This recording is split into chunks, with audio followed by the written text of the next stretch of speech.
The meeting room aboard Haven Point Station was cold and sterile. Jake Morrison sat across from beings that barely looked real. The Kethra delegation had arrived an hour ago, and Jake was still trying to process what he was seeing. Ambassador. Zefkal was tall, almost 7 feet, with skin that looked like polished crystal. His face was perfectly symmetrical, with large eyes that showed no emotion at all. When he spoke, his voice sounded like wind chimes in a gentle breeze. Beautiful, but somehow empty. "We greet you, Captain Morrison," Zefkal said. "We have come to offer assistance to your species." Beside the ambassador sat Mirlin, who had been introduced as their chief scientific advisor. She was smaller than Zefkal, but equally crystalline, with silver hair that seemed to float around her head. Her eyes were completely black, reflecting light like mirrors. On the human side, Jake was joined by Emma Clark, Earth's top diplomat, and Dr. Kevin Wright, a scientist who specialized in alien contact protocols. Emma had been nervous during the shuttle ride over, but now she sat perfectly still, watching the aliens with professional calm. "Thank you for meeting with us," Emma said carefully. "We're interested in learning more about your species and your intentions." Mirlin tilted her head slightly. "Your gratitude response is noted. It appears to be a mild form of the emotional contamination we have observed in your species." Jake felt his jaw tighten. "Contamination?" "Yes," Zefkal replied. "Your species displays consistent patterns of irrational behavior. You make decisions based on feelings rather than logic. You waste energy on activities that serve no practical purpose. You form attachments to other individuals that cloud your judgment." "Doctor?" Wright leaned forward. "Those aren't contaminations. They're part of what makes us human." "Precisely," Mirlin said. "Your species has evolved in a way that prioritizes emotional response over optimal function. This has resulted in widespread cognitive dysfunction." Emma kept her voice steady. "Can you explain what you mean by cognitive dysfunction?" Zefkal gestured, and a holographic display appeared above the table. It showed images of humans in various situations, laughing, crying, embracing, arguing. "Observe," the ambassador said. "This human releases water from its eyes when observing fictional events on a screen. The logical response would be to recognize that the events are not real and therefore require no response at all. The image changed to show a human couple holding hands. These two humans engage in unnecessary physical contact that serves no reproductive purpose. They claim to experience love, which our analysis indicates is a chemical imbalance in the brain." Jake watched the images with growing anger. These aliens were reducing everything beautiful about humanity to cold clinical observations. "Love isn't a chemical imbalance. It's what makes life worth living." "Another symptom," Mirlin noted. "You assign arbitrary value to existence based on emotional satisfaction rather than practical achievement." The hologram shifted to show human children playing. Young humans waste considerable energy on activities with no survival benefit. They play instead of focusing on skill development. Adult humans encourage this behavior, further spreading the dysfunction. Emma took a deep breath. "What you call dysfunction, we call being human. Our emotions, our capacity for joy and sorrow, our ability to form bonds with each other. These aren't weaknesses. They're our greatest strengths." "Incorrect," Zefkal said. "We have observed your species' history. Your emotions have caused wars, prevented rational decision-making, and created unnecessary suffering. A logical species would have avoided these problems entirely." Dr. Wright spoke up. "But our emotions have also driven us to create art, music, literature. They've motivated us to explore space, to help strangers, to sacrifice for our children. Without emotions, we would never have developed as a species." Mirlin's black eyes reflected the room's lights. "Your creative output is another symptom of the dysfunction. You create things that serve no practical purpose simply because they generate positive emotional responses. This is inefficient resource allocation. It's what makes us alive," Jake said quietly. You are biologically alive, Zefkal replied. But you are not functionally optimal.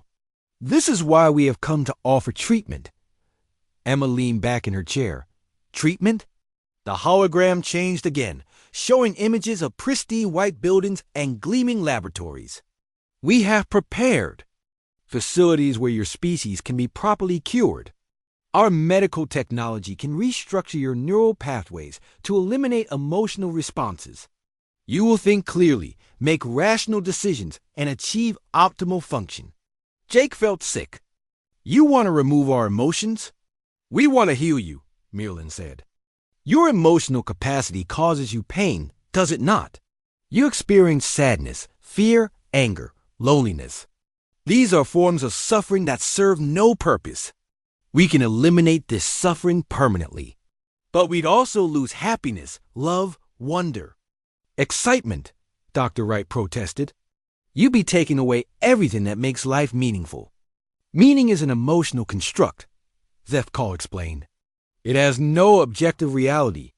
Once cured, you will no longer require meaning to function effectively. Emma looked at the images of the alien facilities. They were beautiful in a cold perfect way, but they felt completely lifeless. What is your society like, Ambassador? How do your people live? Optimally, Zefkal replied. We have no crime, no conflict, no waste.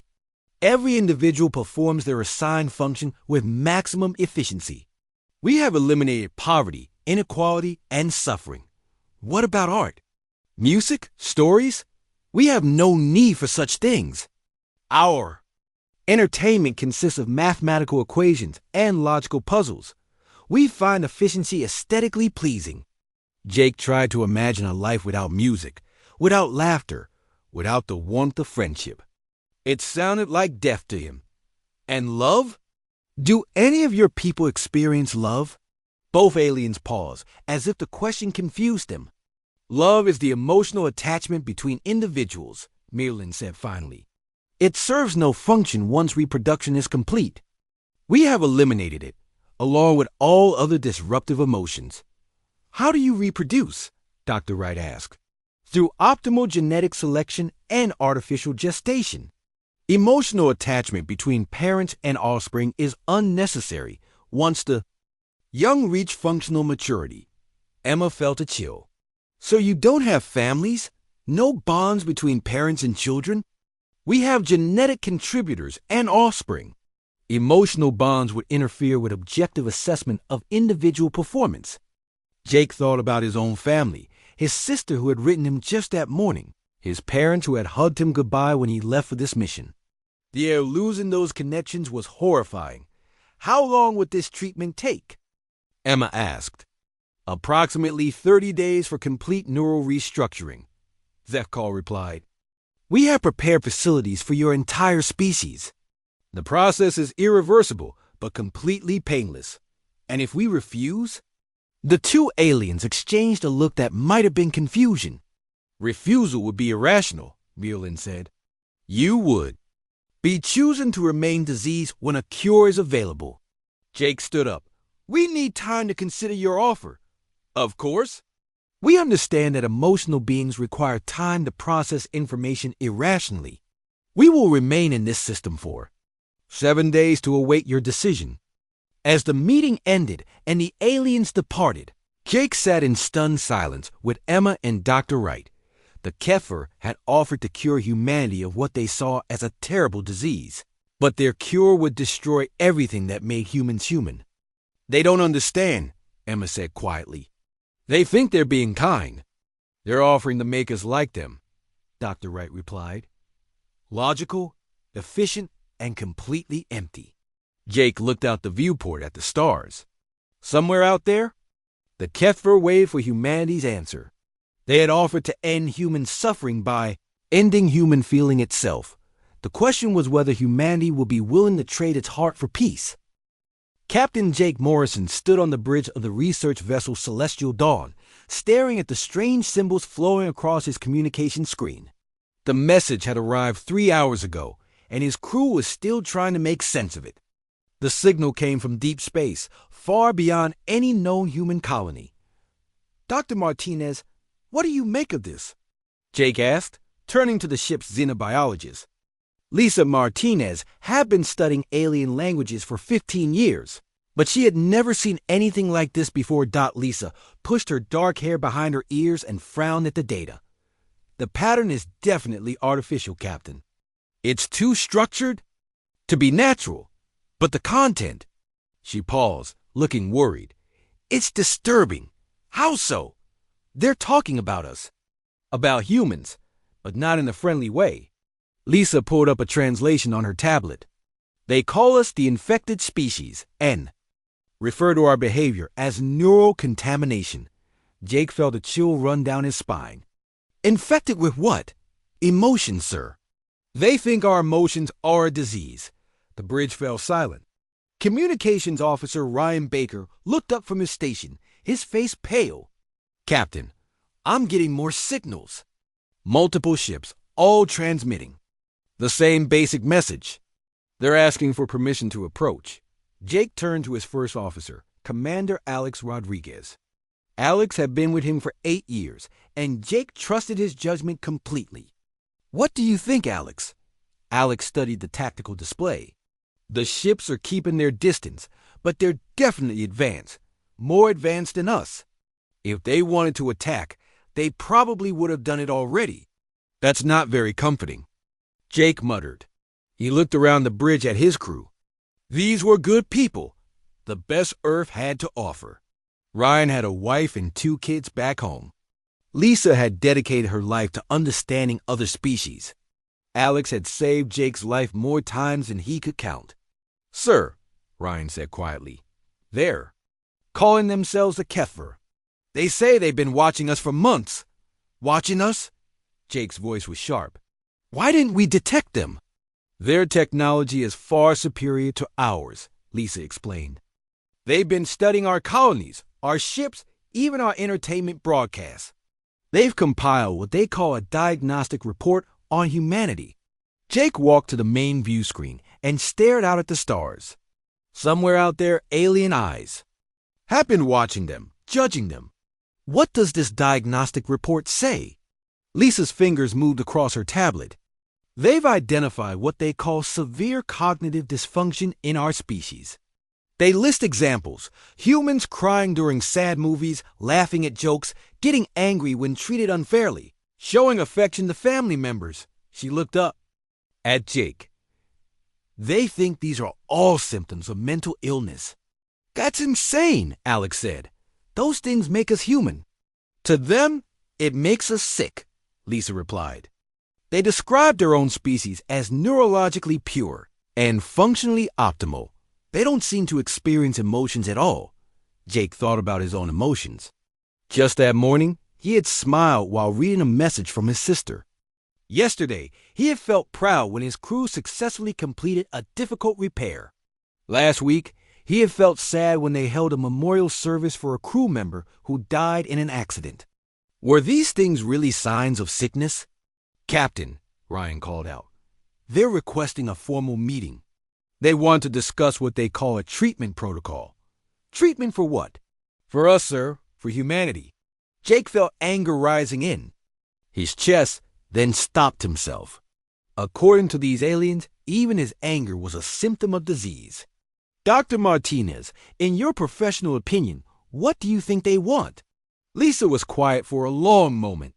I think they want to help us, Captain. But their idea of help might be very different from ours. Explain. If they truly believe emotions are a disease, then they probably think they're being kind by offering to cure us. They might see themselves as doctors treating a sick patient. Alex shook his head. Though without emotions, we wouldn't be human. Anymore? That might be exactly what they want, Lisa said softly. Jake looked around the bridge again. Ryan was nervous, his hands shaking slightly as he worked. Lisa was excited despite her worry, her scientific curiosity clearly engaged. Alex was protective, ready to defend his crew and his captain. These emotions, these human reactions, were what made them a team. They were what made them family. Sir, Ryan said, They're waiting for a response. Jake made his decision. Tell. Then we'll meet with them, but on neutral ground. The Haven Point station is 3 days away. Are you sure about this, Captain? Alex asked. No, but we have to try. If there's a chance for peaceful contact, we need to take it. Jake paused, but Alex, prepare the crew. I want everyone ready for anything. As the celestial dawn changed, course toward Haven Point, Jake couldn't shake the feeling that this meeting would change everything. The aliens thought human emotions were a disease, but Jake knew better. His love for his crew, his sense of duty, his hope for the future, these weren't symptoms of illness. They were what made life worth living. 3 days later, the Haven Point station appeared on their screens. It was a massive structure built for exactly this purpose: neutral meetings between different species. Jake had never thought he would actually need to use it. Captain, Ryan reported, the HFY. Ships are already here. 3 vessels, all much larger than ours. Any sign of weapons? None that we can detect, but their technology is so advanced we might not recognize their weapons anyway. Jake stood up and straightened his uniform. Dr. Martinez, you're with me. Alex, you have the bridge. If anything goes wrong, get the crew out of here and warn Earth. Understood, Captain. As Jake and Lisa prepared to leave the ship, Jake thought about what they were about to face. The HFY believed that everything human about them was wrong. That their capacity for joy and sorrow and love was a kind of sickness. They were about to meet beings who had never felt the warmth of friendship or the pain of loss. Jake wondered if such beings could truly be considered alive at all. The shuttle. Bay doors opened, and Jake and Lisa stepped into the unknown. Behind them, the crew of the Celestial Dawn watched and waited, their very human hearts filled with hope and fear and love, all the emotions that made them who they were. The first contact between humanity and the HFY was about to begin. And Jake Morrison knew that the future of human emotion itself hung in the balance. Whether that emotion was a disease or a gift would soon be decided by beings who had forgotten what it meant to feel anything at all. As their shuttle approached the alien ships, Jake felt his heart racing with anticipation and dread. He was about to meet the future, and he prayed that future would still have room for the human heart. The earthquake happened exactly as predicted. The mineral deposits were found. The unusual elements didn't match anything in Earth's geology. Within 48 hours, world leaders were making urgent phone calls. Within a week, the most secret project in human history had begun. 6 months later, Dr. Alex Martinez stood in a vast underground facility beneath the Colorado mountains. The complex stretched for miles in every direction. Thousands of the world's brightest minds worked day and night on technologies that shouldn't exist. The man who had been Ben Parker moved through the facility like a ghost, guiding research and solving problems that had stumped teams of scientists. The fusion drives are operational, Dr. Tony Chun reported. The Japanese physicist had arrived 3 months ago and immediately began working on faster-than-light propulsion. His dark hair was streaked with gray from stress, but his eyes burned with excitement. We can achieve 60% light speed with current designs. The theoretical framework suggests we can go much faster. Maria Rodriguez looked up from her energy distribution charts. The Brazilian engineer had been working on power systems for the new ships. The fusion reactors are more efficient than anything we've ever built. We're getting energy outputs that were thought impossible 6 months ago. Dr. Peter Johnson adjusted his glasses and pointed to a display showing metal samples. The British materials scientists had developed alloys that could withstand temperatures hot enough to melt steel. The hull plating tests are complete. These new materials can absorb energy weapons and disperse the heat. It's like the ship's armor becomes stronger when it's attacked. The man who carried Ben Parker's consciousness walked between the workstations. He looked exactly the same as he had 6 months ago. No gray in his hair, no lines on his face, no signs of fatigue despite working constantly. The progress is excellent, but we need to move faster. The Vorthik will arrive in 16 months. General Patricia Hayes joined the group. She wore a military uniform with new insignia that didn't exist in any official records. Her title was Director of Planetary Defense, and her authority came directly from a secret council of world leaders. The ship construction is behind schedule. We have the designs, but building them is taking longer than expected. How many ships do we have? Alex asked. 12 completed, General Hayes replied. 30 more under construction. Each one is the size of a football stadium and carries weapons that could level a city. The man shook his head. 42 ships won't be enough. The Vorthik will bring hundreds. Their mothership alone is larger than most human cities. Dr. Lisa Adams looked up from her temporal shield calculations. What about the defensive systems? Can we protect Earth's major cities? The shield generators are ready, Jake Sullivan said. The engineer had been working on planetary defense systems. We've installed them around 50 major population centers. Each shield can protect an area of about 20 square miles. That's not enough coverage, Colonel Steve Turner said. The military officer had been coordinating global defense preparations. We can protect maybe 2% of Earth's surface. What about the rest? The man walked to a large display showing Earth from space. Red dots marked the locations of shield generators. The shields aren't meant to protect everyone. They're meant to protect the people who can rebuild civilization if we lose this war. The room fell silent. Ryan Brooks stopped typing on his portable computer. You're talking about letting billions of people die. I'm talking about ensuring that humanity survives, the man replied. The Vorthik don't conquer planets. They sterilize them. Their goal is complete elimination of potential threats. If we lose this war, every human being on Earth will die. Dr. Chun looked uncomfortable. There has to be another way. Some strategy that doesn't involve sacrificing most of the planet. The man's expression softened. Ben Parker feels the same way. His human compassion rejects the idea of choosing who lives and who dies. But the future humans who gave him this knowledge have seen what happens to species that try to save everyone. What happens? Maria asked. They lose everyone, the man said simply. The Vorthik are efficient. They identify the most important population centers and destroy them first. If we spread our defenses too thin, we save no one. General Hayes nodded grimly. It's a military reality. You protect what you can and accept that you can't protect everything. Alex felt sick. How do we choose? How do we decide which cities get shields and which ones don't? We've already decided, Colonel Turner said. Major research centers, military command facilities, industrial complexes, population centers with the highest concentrations of essential personnel. The man walked to another display showing ship designs. The real hope isn't in the shields. It's in the fleet.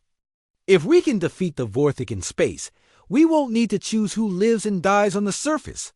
Dr. Johnson looked at the ship schematics. These designs are incredible, but they're also completely untested. We're building weapons based on theories we barely understand. The theories are sound, the man replied. I've seen these technologies in use 50,000 years in the future. Humans will master faster than light travel, energy manipulation, and temporal mechanics. The knowledge I carry contains the complete development path. Lisa checked her calculations again.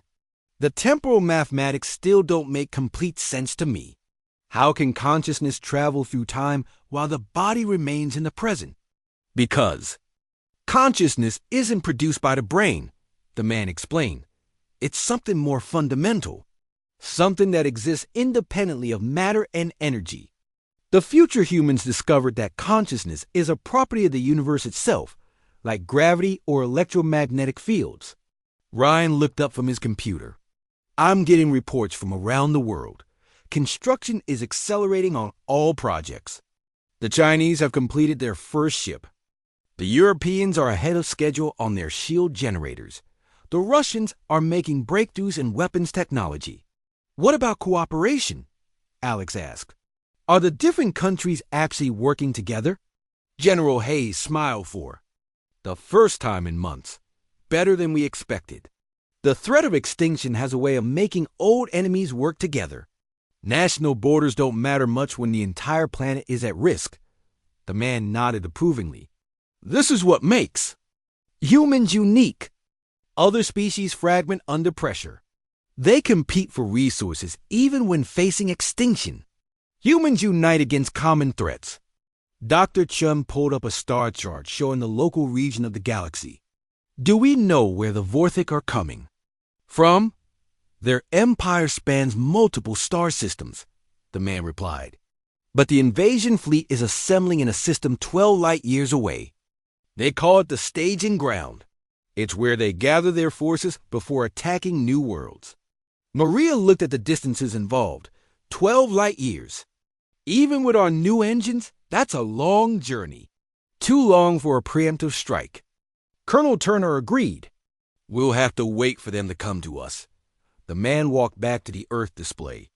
That's actually an advantage. They'll be tired from the journey. Their ships will need time to refuel and reorganize. We'll have a small window of opportunity when they first arrive. How small? General Hayes asked. Maybe 6 hours, the man replied. If we can hit them hard during that window, we might disrupt their entire plan. Jake looked at the ship construction schedules. Will we be ready in time? The man was quiet for a long moment. When he spoke, his voice carried both Ben Parker's human hope and the vast knowledge of future humanity. We have to be ready, because if we're not, this will be the last conversation any human ever has about the future. Outside the underground facility, construction crews worked around the clock building humanity's last hope. Ships that could travel faster than light, weapons that could destroy asteroids, shields that could protect entire cities. And in the depths of space, 12 light years away, an alien armada prepared for the destruction of another world.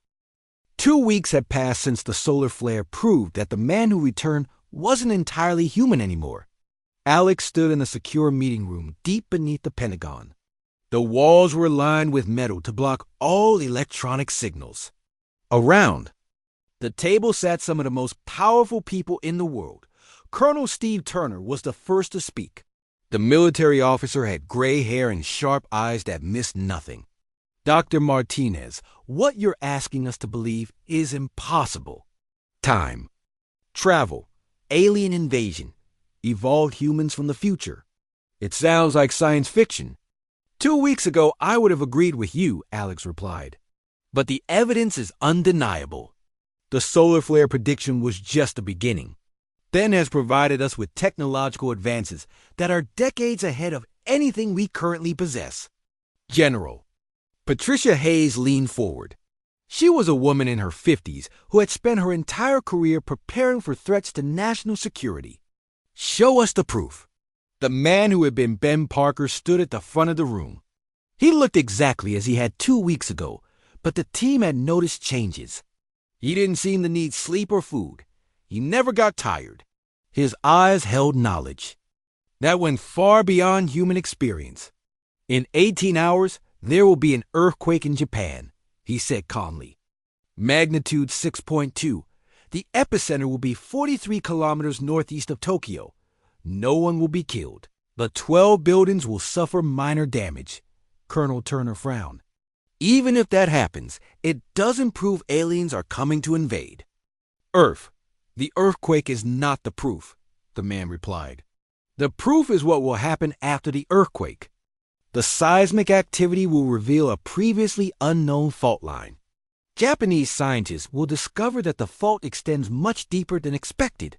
They will find unusual mineral deposits that don't match anything in Earth's geology. General. Hayes made a note on her tablet. What kind of mineral deposits? Traces of an element that doesn't exist naturally on Earth, the man said. The deposits were left by Vorthik scout ships that visited this planet 300 years ago. They have been monitoring human development ever since. Dr. Lisa Adams spoke up from her seat at the table. The technology Ben has shared with us is real. We've tested the faster-than-light drive equations. The mathematics are perfect. The energy requirements are achievable with current fusion technology. Jake?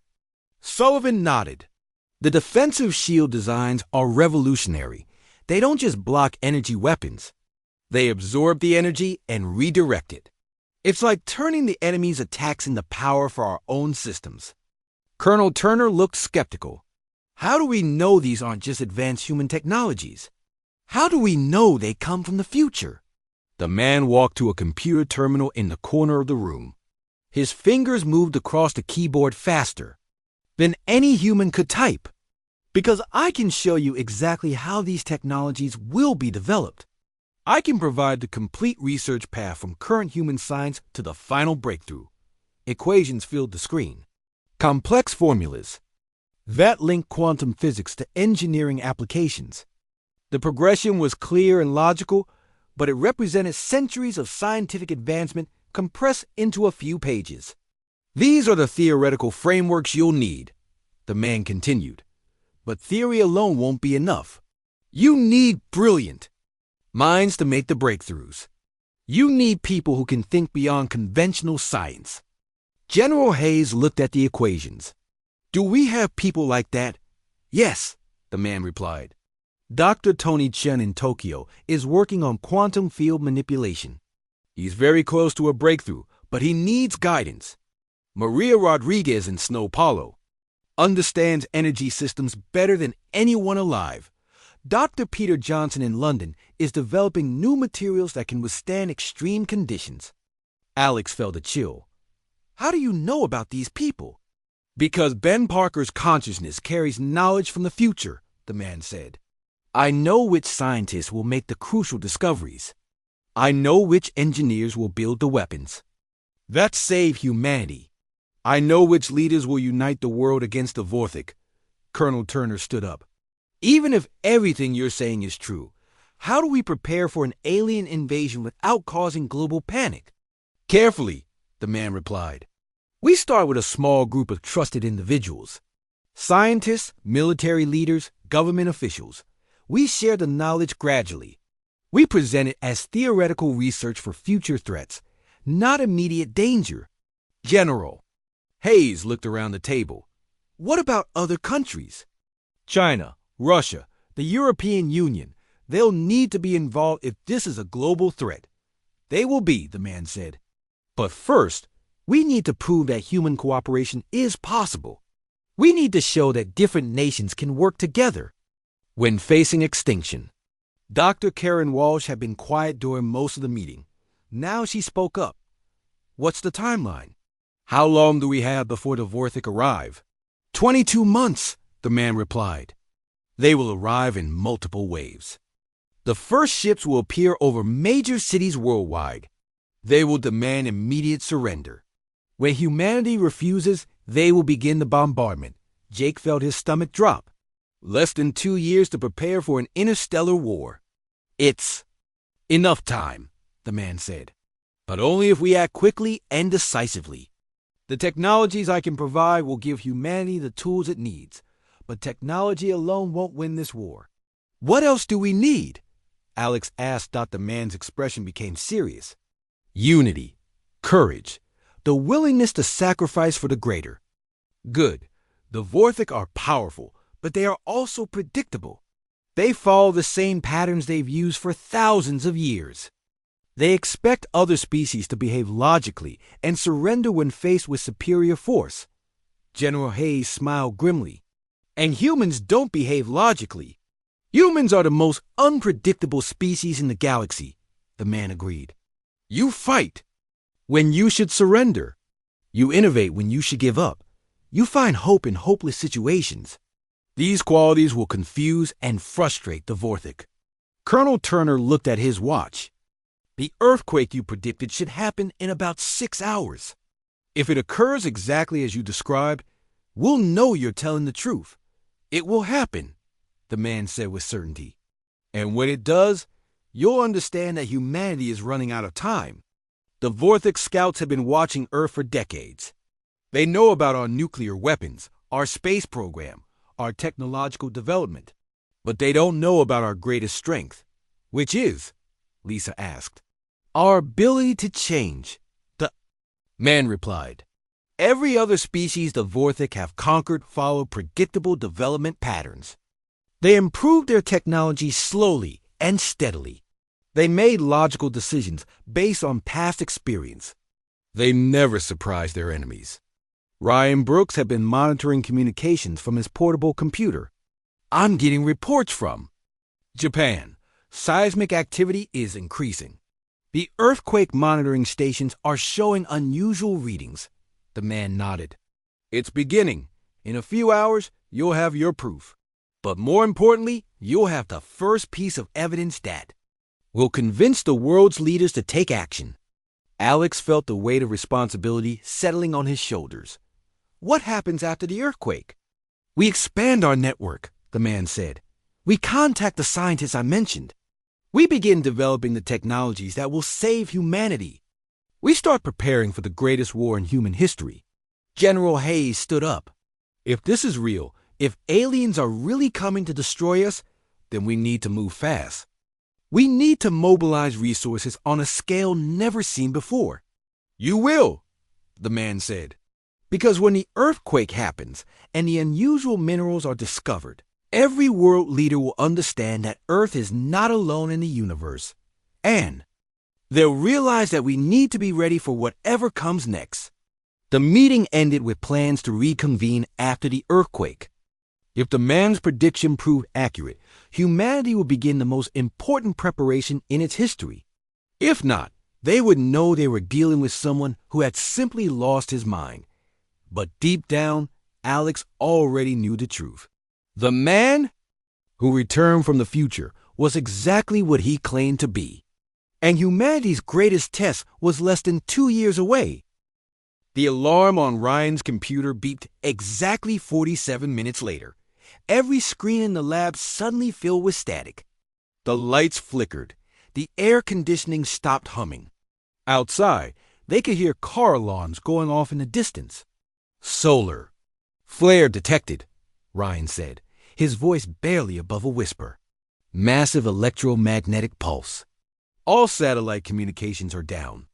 The flare originated from sunspot group 2847, which wasn't visible to Earth-based telescopes until 30 seconds ago. Alex felt his legs go weak. He grabbed the edge of a desk to steady himself. That's impossible. You can't predict solar flares that precisely. The man who claimed to be Ben Parker stood calmly in the center of the room. Time is not a mystery to those who exist outside of it. The future humans I encountered can see all time at once. Past, present, and future are like pages in a book to them. Lisa stared at the dead screens around them. If you can see the future, then you know what's going to happen. You know if we can stop these aliens. I know many possible futures, the man replied. Time is not fixed. Every choice creates new possibilities. Every action changes what might happen. But I have seen the most likely path. The one where humanity survives and grows. Corinne sat down heavily in her chair. This is too much. Time travel, aliens, evolved humans. My brain can't process all this. The man walked over to her. When he spoke, his voice was gentler. I understand your confusion. Ben Parker felt the same way when he first met the future humans. They appeared to him as beings of pure light and energy. They communicated without words, sharing thoughts and memories directly. What did they tell him? Jake asked. They showed him the history of humanity that hasn't happened yet, the man said. They showed him how humans spread across the galaxy, how they met other species, how they learned to transcend the limitations of physical existence. But they also showed him the great filter that humanity must pass through first. The great filter? Alex asked. The test that determines whether a species survives to become truly advanced, the man explained. For humanity, that test is the coming war with the Vorthic. Every species in the galaxy faces this moment. Most fail.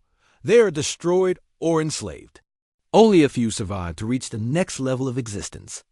Ryan looked at his instruments. The communications blackout is spreading. The entire planet is affected. How long will it last? 6 hours and 14 minutes, the man said without hesitation. But that is not important now. What matters is that you have proof. You know that what I'm telling you is true. Alex took a deep breath. Okay, let's say we believe you. What do we do? How do we prepare for an alien invasion? The man smiled for the first time since returning. You begin by understanding what makes humans special.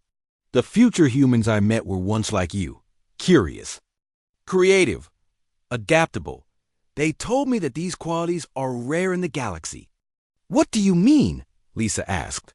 Most advanced species follow predictable patterns, the man explained. They develop technology slowly and carefully. They make logical decisions based on past experience. They avoid risk and change. This makes them powerful but also limits them. Jake wiped grease from his hands. So they're not creative. The Vorthic have used the same basic technology for over 10,000 years, the man said. Their ships are massive and powerful, but they are also predictable. Their weapons are devastating, but they follow known patterns. Their tactics are effective, but they never change. Karen looked up from her tablet. And humans are different? Humans are chaos, the man said with something like pride in his voice. You adapt faster than any species in the galaxy. You innovate under pressure. You find solutions that no logical mind will consider. You break rules that other species wouldn't even think to challenge. That doesn't sound like enough to beat superior alien technology, Ryan said. The man walked to the time machine. He placed his hand on one of the metal rings. This device should not exist. According to the physics known to most species, time travel is impossible. The energy requirements are too great. The mathematical problems are unsolvable. But humans looked at the impossible and found a way. Alex felt a spark of understanding. You're saying that human creativity is our weapon? Not just creativity, the man said. Adaptability. The ability to change and grow rapidly when facing extinction. The Vorthic have conquered many worlds, but they have never faced a species like humanity. Lisa looked around the lab. But we're just 5 people. How can we prepare an entire planet for war? You don't prepare alone, the man replied. Ben Parker's consciousness is still within this body. He remembers his contacts in the military, in government, in the scientific community. We will reach out to them. We will share what we know. We will guide humanity's preparation. What kind of preparation? Jake asked. The man began typing on a computer again. His fingers moved with impossible speed. First, faster than light travel. The principles are complex, but I can provide the theoretical framework. Second, defensive systems. The Vorthic will attack Earth's major cities first. We need shields that can deflect their weapons. Third, adaptive weapons. Traditional missiles and bullets will be useless against their technology. Karen looked at the equations filling the screen. These calculations are incredible. The mathematical framework is completely beyond current human understanding. The future humans gave Ben Parker knowledge that won't be discovered for centuries, the man said. But they also gave him something more important. They gave him the understanding that humanity's true strength comes not from technology, but from the human spirit. Ryan checked his instruments. The solar flare is weakening. Communications should be restored in about 5 hours. Good, the man said. When the satellites come back online, we will begin making contact. There are people in positions of power who will listen. People who understand that extraordinary claims require extraordinary evidence. Alex felt overwhelmed. How do we convince world leaders that aliens are coming to invade Earth? We don't start with world leaders, the man replied. We start with the scientific community, with the military, with people who understand that impossible things sometimes turn out to be true. Lisa looked at the man carefully.